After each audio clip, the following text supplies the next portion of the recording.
game. Thank you, Jat. 1-0 start here for Dignitas. Got to feel good after defeating Cloud9 today, who in turn beat TSM yesterday. You know, looking at how they did this, I have to say, tipping my cap to Azingi in this game. For me, the MVP on Dignitas. His pressure around the map in the early game was absolutely stellar. Focused that Ashe that Kobe hates so much. Yeah, and this one's so impressive, not just because he sort of picks the flash, but this elastic slingshot will land regardless of whether or not Ashe actually flashes here. He leads as though he walks it, but also managed to land the edge in terms of the flash. So very incredibly well aimed. The only way Sneaky jukes that is by walking basically sideways or backwards, which just gets him killed. Yeah, my favorite part of this is they've put the bush, they've got the sentinels going back and forth, they have the pink ward in there. Azingi, he keeps coming top lane, and this is the lane that you should shut down. It's an immobile Ashe, you have gank assistance from a slow from Rend, you also have so much CC in the Nautilus's kit. And on top of that, if you shut this Ashe down, there's no other threat on the team except for an AP Kog'Maw that needs time to ramp up. And if you are like gonna be keep being proactive before the Kog'Maw gets to those item spikes, before he gets to that level 16, you're gonna run away with the game. And they counter-built him too. Kiwi Kid was saying items are very snowbally right now.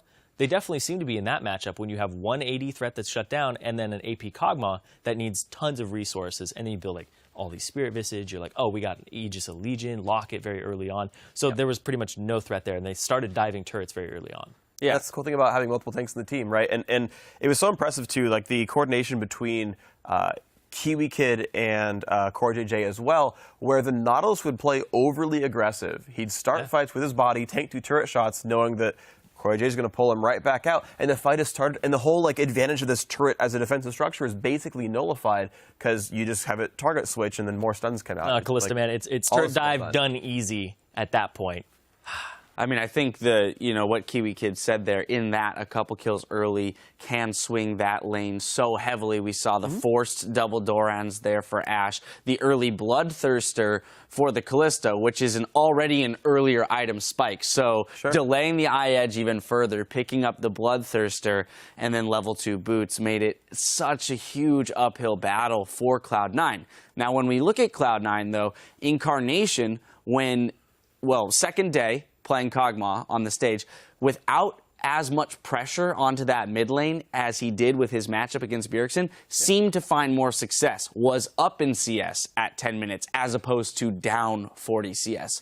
So a little bit, maybe some good news to take away for Cloud9 in that sense from this game. There's two things to think about with that one. So one, easier matchup, and second, easier opponent and easier opponent team. Right, there's much less mid focus as well. So like a lot of things set up for Incarnation to do well.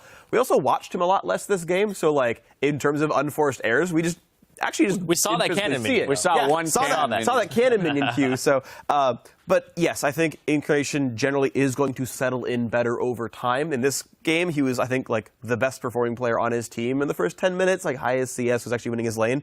That's not a lot to go off of. Certainly, C9 still has a lot of room to go. And if we also expand past Incarnation, Media said yesterday, I don't know how to shot call. Thank you. I was going to say shout cast. That's wrong. He could shout call, though. He's bad at shout casting from behind. He's also bad at shot calling from behind. So, yeah, I mean, we're seeing C9, unfortunately, Summer Split that goes to Worlds, and, Medias has stuff to learn, Incarnation has stuff to learn, and of course we saw their opponents getting better over time, Dignitas putting their lineup together, playing even better now in Summer Split. And you were talking about the Kog'Maw pick there. I actually don't really like that pick here. First off, because there's so much backline access from Dignitas, they're going to reach that Kog'Maw with the Gnar, with the fact they have Zac as well, and the Nautilus just pointing and clicking on him. There's a lot of backline access that he didn't have to deal with previously.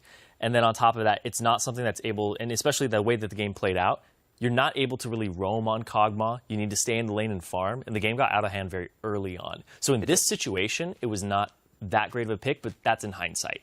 Sure, I think it's hard to pick champions betting that you don't get down 5,000 in landing phase, certainly. Is Zingy going to gank top and I need to roam? It's like, right. But you're right in terms of the whole backline access thing. Like, Kog'Maw does have very good wave clear. Like, he's theoretically a pretty good turtle sort of champion. I don't want to blame it on the Cogs, certainly. I want to pretty much say it was all Dignitas finding a lot of really good games in a row. Absolutely. They super deserve this win. Although I would be happy to say that given the fact that they saw a fair amount of this backline access, choosing 2 immobile carries both in Ashe and Kog'Maw is risky when you've shown so far in this split that your team is not able to secure early leads, right? Yeah. The trend now for C9 is to go down early. Another thing that supports that is the idea that they have not yet secured a dragon this split in 2 games, right? 5 yesterday, 4 today. That is worrisome as well. The fact that they're, at the moment, it seems like their focus needs to be getting out of lane phase. They can't even begin to think about the global objectives. And I'm not entirely sure how they're going to repair that if they can't deal with the lane pressure. Yeah, so there's a couple things about that. So one, right, we can go back to the incarnation point. He's still nervous on stage. He said as much actually in in-game chat to me before the game started. He's like, I'm still a bit nervous today. Balls has been not the same top laner he was back in like 2013, early 2014. He's not bad, but he's no longer like the best top laner NA, right? He's winning his lane much less frequently now. Meteos has better competition here as well. It's really Sneaky and Elimination who are like the typical lane winners. And those are the guys who carried them in the TSM match as well. Sneaky and Lemon were doing awesome. And here they got wrecked by some really good play by Dignitas. Suddenly, yeah, this early laning phase you're talking about, this roughness for C9, there are no bright points anymore. All right, well, maybe some rethinking for Cloud9 to do when it comes to Champion Select and getting through that early game, but a fantastically played game on the side of Dignitas here, picking up a win, going 1-on-1 on the week. We're going to patch up the Nexus for our next Rumble on the Rift. Team Impulse versus Counter Logic Gaming. You're watching the North American LCS.